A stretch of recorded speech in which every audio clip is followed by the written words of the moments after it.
Hello बच्चों, स्वागत है मेरे चैनल आधुनिक यूपीएससी में।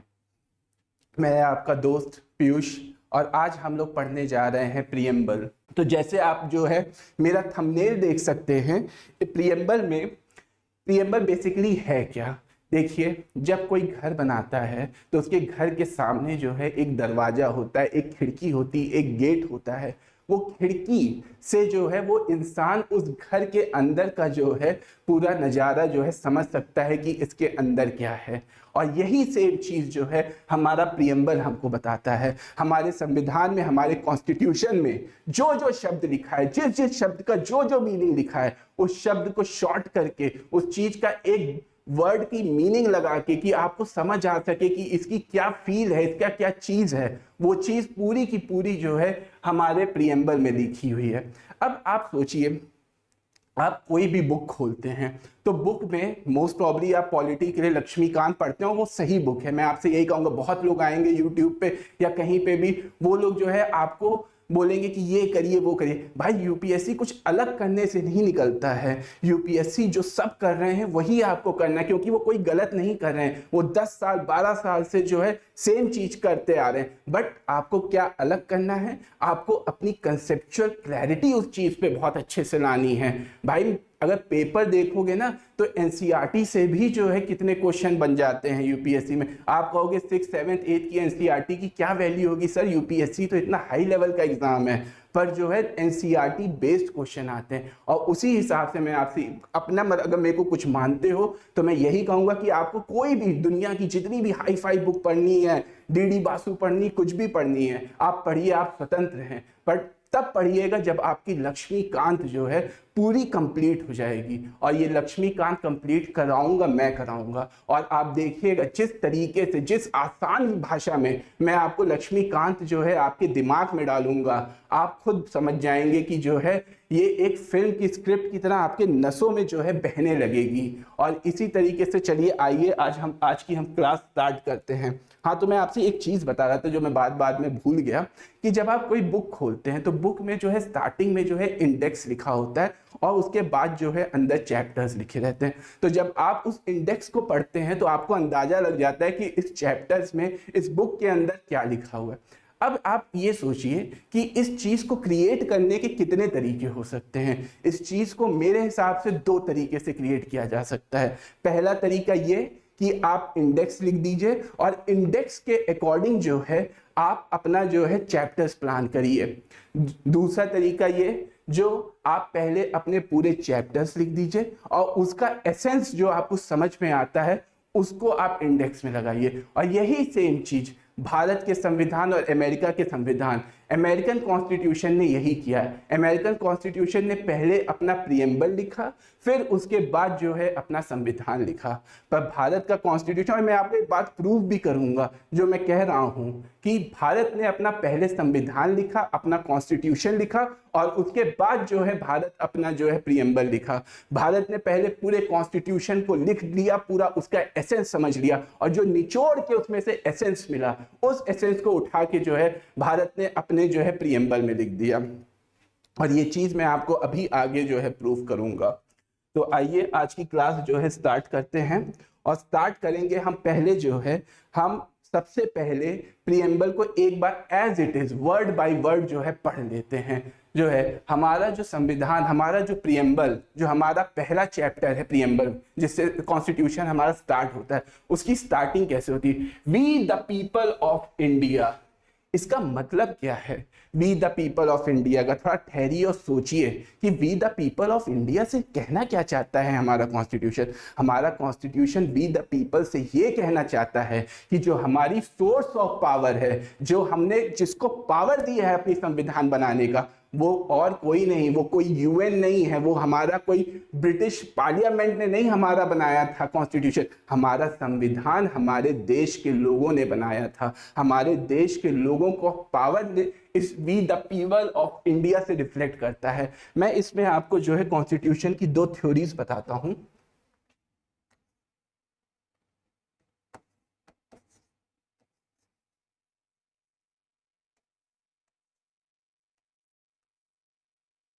पहली है पॉलिटिकल सुप्रीमेसी।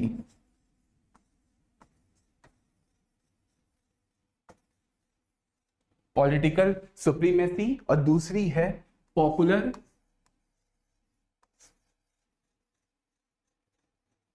सोवरेनिटी।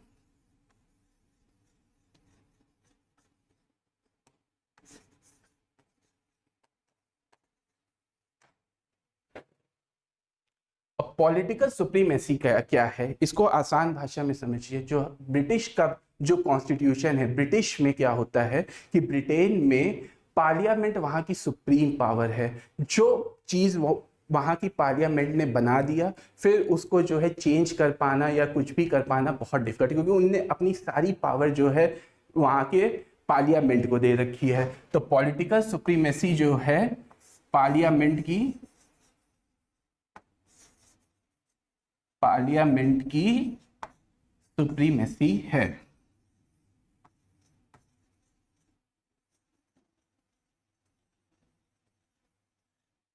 तो सर फिर ये पॉपुलर सोवरेनिटी क्या है?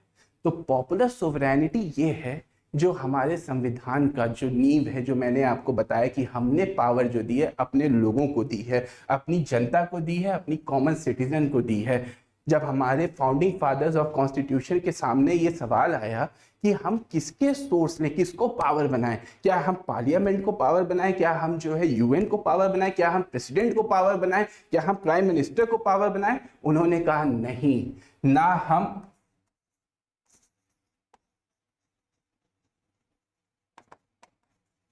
एग्जीक्यूटिव को पावर देंगे, ना हम पार्लियामेंट को पावर देंगे,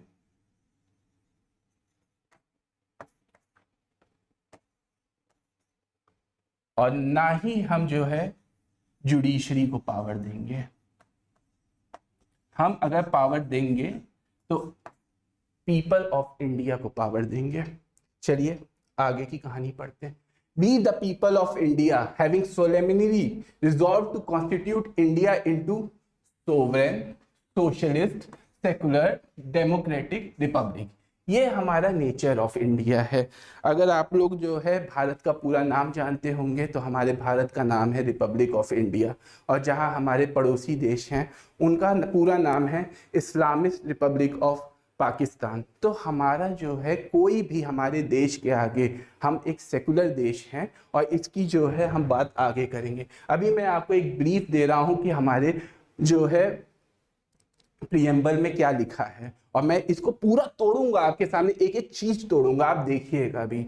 and to secure to all its citizen, क्या सिक्योर करना है, क्या अपने सिटीजन को देना चाहते हैं, क्या उसका ऑब्जेक्टिव क्या है हमारे संविधान का। हम देना चाहेंगे justice, liberty, equality, fraternity, and assuring the dignity of individual and the unity and integrity of the nation।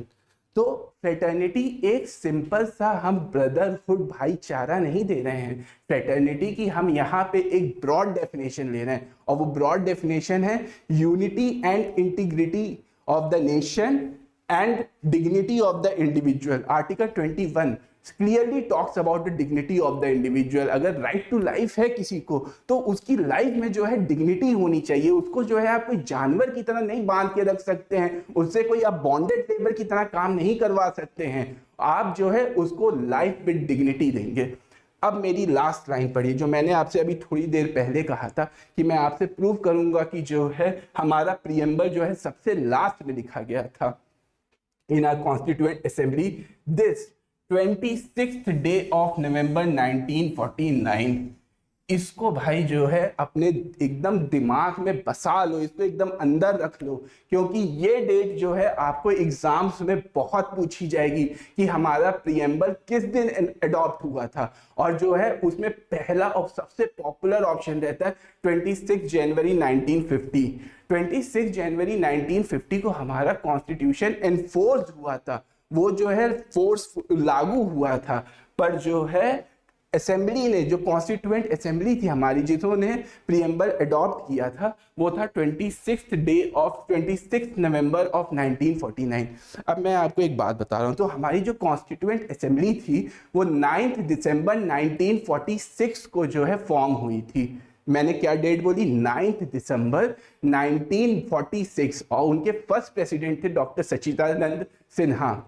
हमारी 9 दिसंबर 1946 को फॉर्म हुई, और 13 दिसंबर 1946 को जो है हमारा क्या बोलते हैं, जवाहरलाल नेहरू ने ऑब्जेक्टिव रेजोल्यूशन पास किया हमारे कॉन्स्टिट्यूएंट असेंबली में, और वही ऑब्जेक्टिव रेजोल्यूशन जो है आगे चल के प्रीएम्बल का फॉर्म लिया। तो मैंने आपसे ये बताया था, आप अपने दिमाग में इस डेट को डालिए कि हमारी कॉन्स्टिट्यूएंट असेंबली कब बनी थी। एक बार फिर से इसको कमेंट सेक्शन पे टाइप कीजिए कि मैंने क्या बोला, कॉन्स्टिट्यूएंट असेंबली जो है हमारी कब बनी थी, 9 दिसंबर 1946 को। अगर 9 दिसंबर 1946 को कॉन्स्टिट्यूएंट असेंबली हमारी बनी थी, और अगर प्रीएम्बल हमारा पहला चैप्टर होता तो हम उसको 1949 का डेट क्यों देते, 1949 में क्यों उसको अडॉप्ट करते, क्योंकि हमने पहले पूरा संविधान लिखा, पूरा कॉन्स्टिट्यूशन लिखा, और उसके बाद जाके हमने एंड में उसका पूरा जो है निचोड़, उसका पूरा क्रक्स निकाला, और जो क्रक्स हमें मिला उस क्रक्स को हमने एज इट इज जो है अपने प्रीएम्बल में लिखा, और वो डेट थी 26 नवंबर ऑफ 1949। चलिए आगे बढ़ते हैं हम लोग। अब इसका जो है प्रीएम्बल का, व्हाट इज प्रीएम्बल, इसका मीनिंग क्या है। प्रीएम्बल जैसे मैंने बताया कि एक बुक का जो है इंडेक्स की तरह है, वो जो है एक प्रीफेस है, वो एक इंट्रोडक्टरी चीज है, ये एक समरी रखता है, ये एक एसेंस रखता है, और ये एक गाइडिंग फिलॉसफी है जो है हमारे लिए। और इसको जो है एक बहुत एमिनेंट ज्यूरिस्ट हैं एन.ए. पालकीवाला, उन्होंने इसको जो है आइडेंटिटी कार्ड की तरह इसको बोला, जो है कि ये हमारे कॉन्स्टिट्यूशन का एक आइडेंटिटी कार्ड है। और जैसा मैंने आपको बताया था कि इसका सोर्स क्या है, इसका सोर्स जो है ऑब्जेक्टिव रिजोल्यूशन जो है पास हुआ था जवाहरलाल नेहरू, जो मैंने आपको डेट बताई थी 13 दिसंबर 1946, और जो है ये जवाहरलाल नेहरू ने इसको 13 दिसंबर 1946 को दिया था, जो कि लेटर इसको फॉर्म होके ये एक प्रीएम्बल का रूप लिया। अब जैसा मैंने बताया था कि इसका सोर्स ऑफ पावर क्या है, इसका सोर्स ऑफ पावर है we the people of India.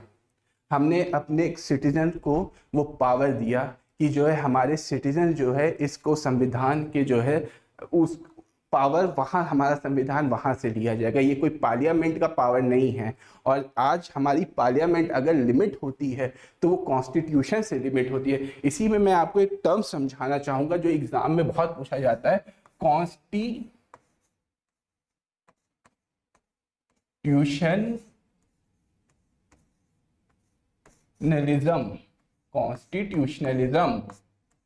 Constitutionalism. ये वर्ड आप अपने दिमाग में रख लीजिए, ये बहुत इसका जो है फिलोसफिकल इसका पूछा जाते हैं सवाल, और इसका मतलब ये होता है it limits the power of the parliament.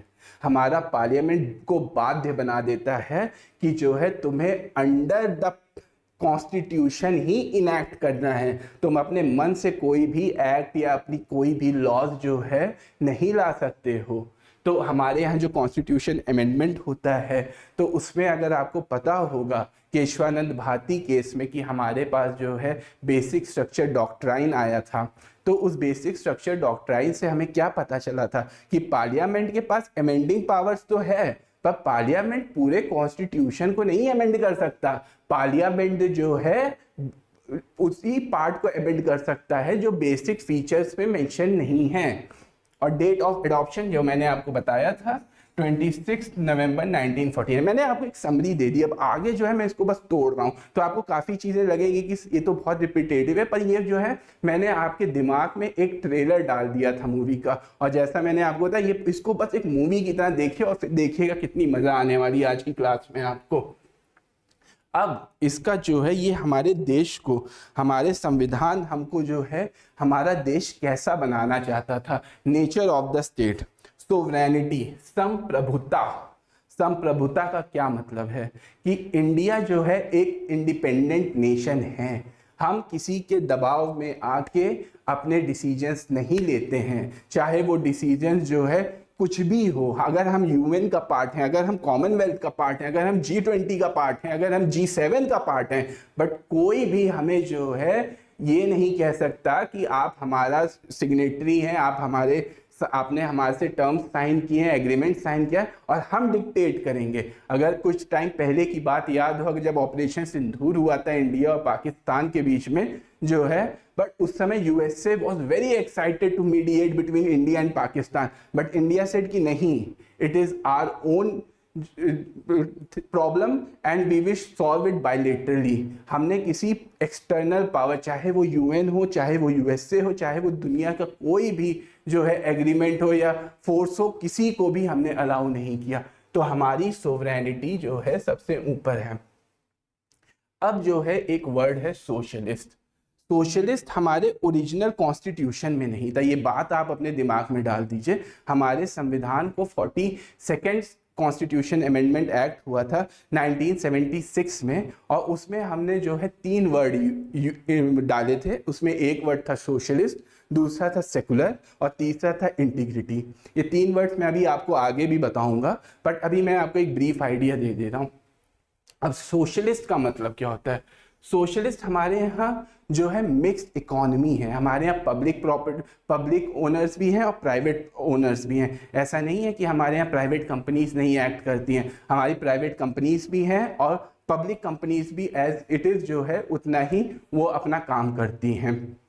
हमारी जो सोशलिस्ट पावर है, जो सोशलिज्म है, वो मार्क्सिस्ट के एकदम अलग है। मार्क्सिज्म जो था वो रिवॉल्यूशन की बात करता था, वो क्लासलेस सोसाइटी की बात करता था, वो प्राइवेट प्रॉपर्टी एबॉलिशन की बात करता था। बट हमारा जो सोशलिज्म है वो जो है गांधीयन प्रिंसिपल को फॉलो करता है, वो ट्रस्टीशिप थ्योरी को बात करता है, वो नेहरूवियन सोशलिज्म को बात करता है। तो हमारा जो सोशलिस्ट की डेफिनेशन है वो अलग है। इट्स नॉट अ कम्युनिस्ट और state socialism, it's a belief in a mixed economy where public and private sectors को एग्जिस्ट।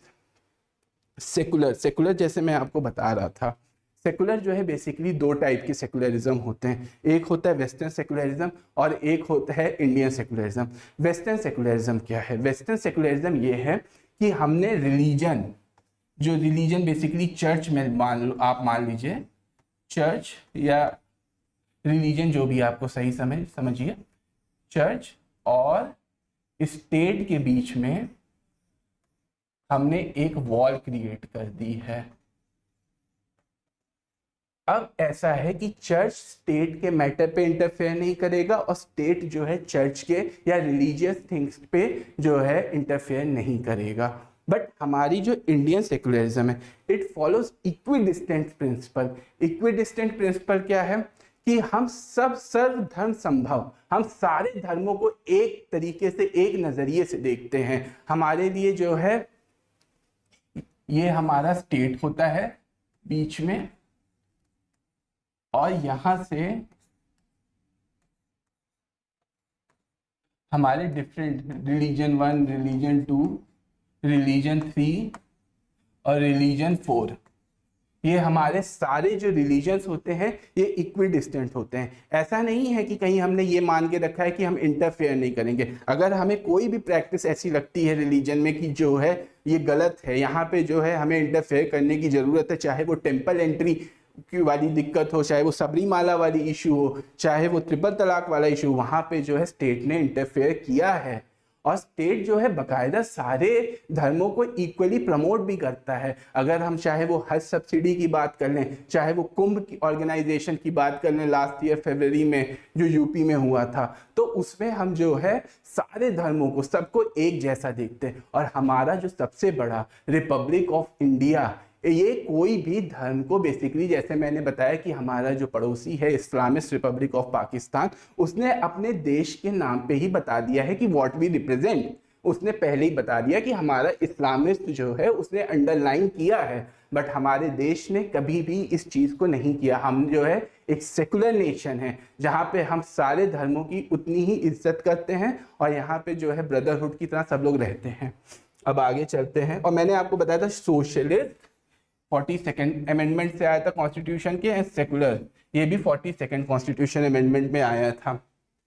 अब इसके बाद जो है डेमोक्रेटिक जो है इसके बारे में बात करते हैं। डेमोक्रेटिक बेसिकली जो है क्या होता है, जो सिटीजन ऑफ इंडिया होते हैं वो बेसिकली अपनी गवर्नमेंट चुनते हैं एक टाइम पीरियड के बाद, जो कि टाइम पीरियड बेसिकली 5 इयर्स है। और उस टाइम पीरियड के बाद जो है अगर आपकी जो है सरकार ने अच्छा काम किया तो आप उसको कंटिन्यू करोगे, और अगर आपको लगता है कि आपकी उम्मीदें थी उस हिसाब से सरकार ने काम नहीं किया तो आपके पास पूरा पावर होता है कि आप जो है सरकार को चेंज कर सकते हैं। एनसीईआरटी का बहुत पॉपुलर फ्रेज है कि democratic government is for by the people, of the people and for the people जो है, तो ये चीज जो है डेमोक्रेटिक चीज को रिप्रेजेंट करती है।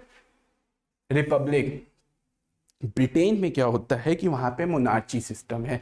ब्रिटेन में हम लोग जो है वहां का हेड जो है एकदम एक सीक्वेंस बना हुआ है कि भाई क्वीन एलिजाबेथ, नहीं तो फिर प्रिंस चार्ल्स, नहीं तो फिर उनके बेटे पोते जो भी हैं वही उसमें हेड ऑफ द स्टेट बनेंगे। हमारे देश में ऐसा सिस्टम नहीं है। हमारे देश में जो हेड ऑफ द स्टेट है वो elected head of the state होता है, ये कोई मोनार्ची सिस्टम को नहीं फॉलो करता। पर इसमें मैं पता है रिपब्लिक में आपको एक बहुत ही जो है इंपॉर्टेंट फ्रेज जो है पॉइंट करना चाहूंगा, और ये इंपॉर्टेंट फ्रेज जो है आप कई एग्जामों में, B it UPSC, B it state PCS, और जो है कोई भी एग्जाम आप देते हो जीएस बेस्ड एग्जामिनेशन, ये एक बहुत छोटी सी लाइन लक्ष्मीकांत में मेंशन्ड है पर इसको जो है एग्जामिनर पकड़ लेता है, और वो ये है कि all public offices open to every citizen.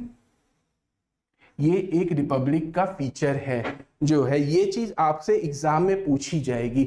All public offices open to every citizen, आपको लगेगा कि ये इक्वालिटी की बात कर रहा है पर ये इक्वालिटी की बात नहीं कर रहा है। मैं देखिए जहां जहां एम्फेसिस देना है वो उसको एम्फेसिस दे रहा हूं, और अगर आप अपनी लक्ष्मीकांत खोलें या कोई भी नोट्स बना रहे हैं उस चीज पे, इस चीज को आप या तो बोल्ड करिए या तो इसको हाईलाइट करिए, क्योंकि यही सब क्वेश्चन पॉइंट्स हैं। ये सब फालतू की चीजें बहुत लिखी होंगी बट जो क्वेश्चन जहां से बनते हैं देखिए वो सब चीजें भी लिखना जरूरी है, क्योंकि आपको अंडरस्टैंडिंग आपकी बनेगी। बट एक टीचर से पढ़ने का फायदा क्या है, टीचर आपके सामने खोल के रख देगा आपकी किताब और आपसे बोलेगा कि बेटा ये एक इंपॉर्टेंट पॉइंट्स हैं और आपको इस पे एम्फेसिस करना है, बाकी जो चीजें हैं उससे आपको अंडरस्टैंडिंग बढ़ानी है उस सब्जेक्ट के बारे में, बट जो ये इंपॉर्टेंट पॉइंट्स हैं ये आपको एग्जाम्स में मार्क्स दिलाएंगे। अब है हमारी ऑब्जेक्टिव क्या है। हमारा जो ऑब्जेक्टिव है वो है जस्टिस। हम अपने देश को क्या देना चाहते हैं, जस्टिस। ये वर्ड जस्टिस कहाँ से आया, ये वर्ड 1917 रशियन रिवॉल्यूशन से जो है ये वर्ड आया है, और इसमें 3 पार्ट हैं, सोशल, इकोनॉमिक एंड पॉलिटिकल। अब इसको बहुत ही कैसे बताऊं मैं, बहुत नॉर्मल वे है बट लोग भूल जाते हैं सोशल, पॉलिटिकल, इकोनॉमिकल। मैंने तो इसको इस तरीके से याद किया था कि सोशल मतलब GS1, क्योंकि सोसाइटी का चैप्टर सोशल होता है, और उसके बाद पॉलिटिकल मतलब GS2, पॉलिटी एक बहुत इंपॉर्टेंट पार्ट है GS2 का, और इकोनॉमिक्स मतलब GS3, क्योंकि ये इकोनॉमिक्स जो है GS3 का एक बहुत इंपॉर्टेंट पार्ट है। तो आप इसको इस तरीके से याद कर लीजिए अपने मेंस के सब्जेक्ट में, GS1, GS2, GS3, तो ये आपके दिमाग में हमेशा बसा रहेगा। अब उसके बाद जो है बहुत इंपॉर्टेंट है लिबर्टी, इक्वालिटी, फ्रेटर्निटी। ये कहाँ से लिया हमने, लिबर्टी, इक्वालिटी, फ्रेटर्निटी हमने जो है फ्रेंच रिवॉल्यूशन से लिया।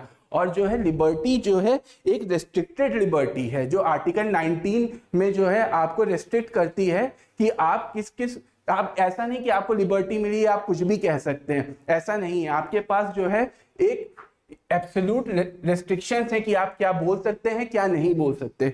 इक्वालिटी जो है हमारे आर्टिकल 14 में जो है मेंशन्ड है, और ये जो है रिस्ट्रिक्ट करती है गवर्नमेंट को किसी को भी जो है स्पेशल प्रिविलेज देने के हिसाब से।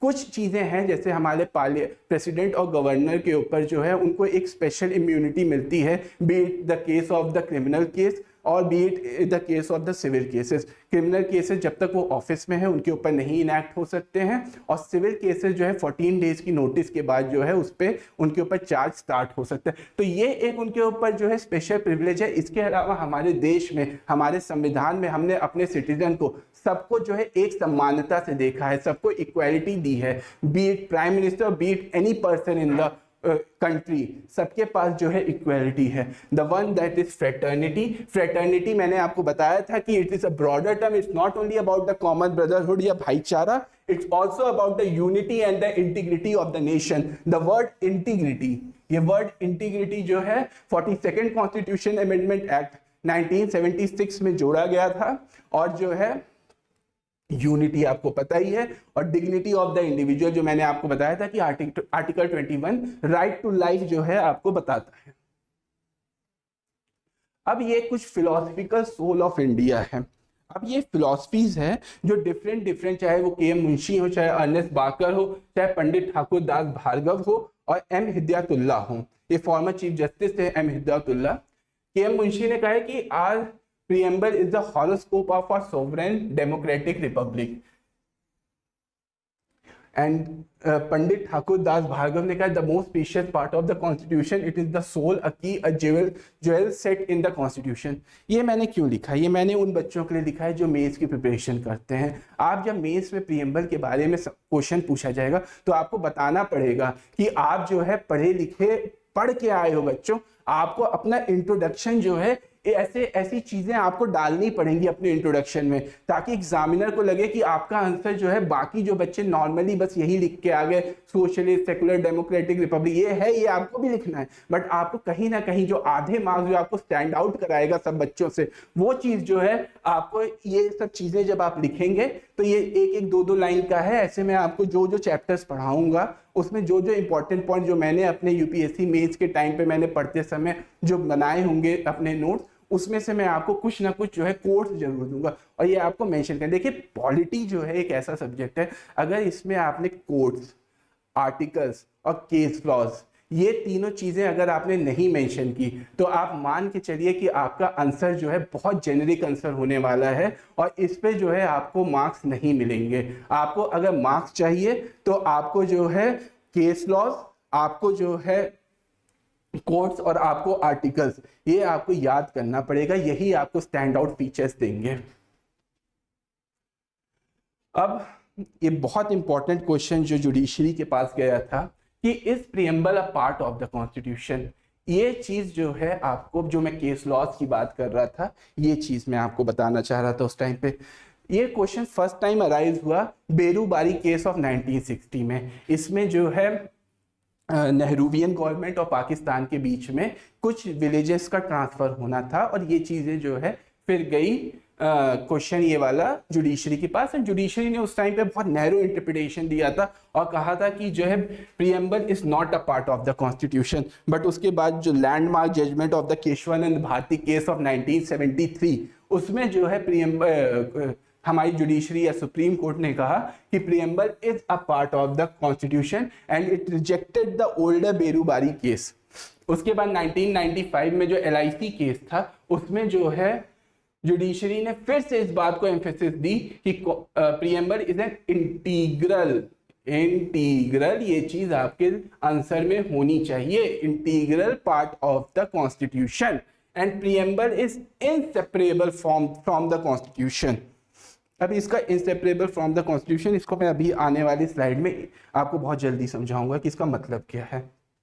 अब आइए अमेंडेबिलिटी, जो बहुत ही इंपॉर्टेंट क्वेश्चन जुडिशरी के सामने गया था कि क्या हमारा कॉन्स्टिट्यूशन जो है अमेंडेबल है।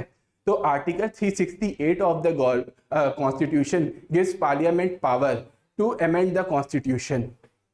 इसमें क्या है कि जो है केशवानंद भारती केस में हमारी कोर्ट ने कहा था कि जो है it can be amended, but उसमें यह भी कहा गया था कि basic structure of the constitution को अमेंड नहीं किया जा सकता।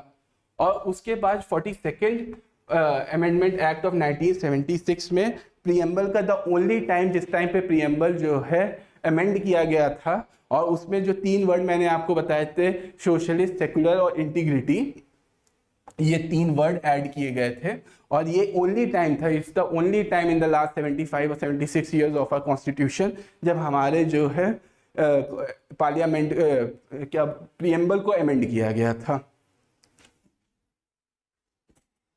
The nature of the preamble, preamble क्या जस्टिसेबल है? Preamble is non justiciable, but इसमें आपको एक कैच पॉइंट है, इसको आपको समझना पड़ेगा। अगर प्रीएम्बल को जो है सिर्फ प्रीएम्बल के रूप में देखा जाएगा तो जो है वो अगर आप सोली से प्रियम्बल को पढ़ रहे हैं तो वो जस्टिसेबल नहीं है। बट कई बार हमारे सुप्रीम कोर्ट ने, लॉ ऑफ द लैंड ने हमारे जो है कई बार जब हमारे कॉन्स्टिट्यूशन के डिफरेंट पार्ट्स को रीड किया है तो उसकी मीनिंग को समझने के लिए उसने प्रियम्बल को रेफर किया है। और जब प्रियम्बल को रेफर किया गया है तो उस टाइम पे जो है प्रियम्बल ने उसको हॉरोस्कोप, उसको लाइट दी है कि इसका क्या मतलब है। तो वो दूसरे प्रोविजंस के साथ मिलके उस चीज को एक्सप्लेनेबल बनाता है। ठीक, उसके बाद जो है it does not confer any specific power or the organs of government. It does not limit the powers either. Philosophical guide है ये और enacted at last। ये जैसे मैंने आपको बताया था कि हमारा प्रियम्बल जो है पूरा संविधान, पूरा कॉन्स्टिट्यूशन लिखने के बाद जो है उसके बाद जो है इनैक्ट किया गया था। अब ये समरी है, इस समरी की जो है मैं चाहता हूं कि आप जो है एक स्क्रीनशॉट ले लीजिए। बीट आप कोई भी एग्जाम दे रहे हो जिसमें जीएस आती हो, बीट प्रीलिम्स बीट मेंस, एक सेकंड में, सिर्फ मात्र एक सेकंड में आप इसको देखिएगा और आपको पूरा प्रियम्बल एज इट इज पूरा रिवाइज हो जाएगा। क्योंकि इसमें जो मैंने पॉइंट डाले कि सोर्स क्या था, आप बताइए। सोर्स मैंने आपको बताया था, सोर्स जो है वी द पीपल, पीपल था इसका सोर्स। इसको इंस्पिरेशन कहाँ से मिली? इंस्पिरेशन इसको ऑब्जेक्टिव रिजोल्यूशन और जवाहरलाल नेहरू पास इन 13 दिसंबर 1946, और वही आगे चल के जो है प्रियम्बल बना था। एडॉप्टेड कब हुआ था? नवंबर 26 1949। इसको मैं बार बार आपसे कह रहा हूं कि प्रियम्बल हमारा नवंबर 26 1949 को एडॉप्ट हुआ था, बट वो फोर्स में कब आया था? 26 जनवरी 1950। और इसका रीजन 26 जनवरी का ये था कि जब 1929 का लाहौर सेशन हुआ था तब जवाहरलाल नेहरू ने पूर्ण स्वराज की घोषणा की थी, और जब जनवरी 26 1930 में जो है पूर्ण स्वराज को जो है एडॉप्ट किया गया था। और उस डे को जो है मार्क करने के लिए, उस डे को जो है याद करने के लिए हमने 26 जनवरी 1950 को, 26 जनवरी था, उस दिन जो है हमने अपने संविधान को फोर्स में लाया। इसके ऑब्जेक्टिव्स क्या है? ऑब्जेक्टिव्स जो है, जो मैंने बताया, जस्टिस, वो जो रशियन रेवोल्यूशन से लिया गया है, लिबर्टी, इक्वालिटी, फ्रेटर्निटी ये फ्रेंच रिवॉल्यूशन से लिया गया है। अमेंडेबिलिटी, अमेंडमेंट ये एक बार हो चुका है, 42nd constitution amendment act of 1976, जिसमें 3 पार्ट दिए गए थे, सोशलिस्ट, सेकुलर, इंटीग्रिटी। और ये चीज जो है आपको याद रखना कि अगर एक बार हो गया या 10 बार हो गया अमेंडेबिलिटी, फिर मतलब वो अमेंडेबिलिटी है। बट इसमें आप जो है बेसिक स्ट्रक्चर, जो basic features of the constitution है, जैसे सेकुलरिज्म हो गया, इन सब चीजों को आप नहीं अमेंड कर सकते हैं। उसके बाद legal status, it is the part of the constitution as said in the Keshwanand Bharti case 1973 और LIC case of 1995 where Supreme Court explicitly said that preamble is a part of our constitution. उसके बाद enforceability, it's a non-justiciable, neither a source or nor a restriction on power. But ये बात आप याद रखिएगा कि हमारी जो जुडिशरी है उसने कई बार जो है, आप जब भी कॉन्स्टिट्यूशन को समझने की कोशिश की है तो प्रियम्बल को एज अ लाइट उसको यूज किया है। प्रियम्बल ने उस चीज को और बेटर वे में एक्सप्लेन किया है। अब हम लोग 2 क्वेश्चन कर लेते हैं, बहुत नॉर्मल क्वेश्चन है पर आपको एक आइडिया लग जाएगा कि which of the following words was not present in the preamble of the Constitution of India as adopted on 26 November 1949। मैंने आपको बताया था कि 42nd Constitution Amendment Act ने 3 वर्ड डाले थे कॉन्स्टिट्यूशन में, सोशलिस्ट, सेकुलर और इंटीग्रिटी। तो मतलब ये 3 वर्ड अगर डाले गए थे 1976 में तो ये 1945 में तो नहीं होंगे। तो ऑप्शन आप चेक कर लीजिएगा, ऑप्शन जो है ऑप्शन बी आंसर होगा इसका। द सेकेंड क्वेश्चन है लिबर्टी, इक्वालिटी एंड फ्रेटर्निटी कहाँ से लिया गया था? ये फ्रेंच रिवॉल्यूशन से लिया गया था। तो that's all, that's my time. ये आज की प्रियम्बल की क्लास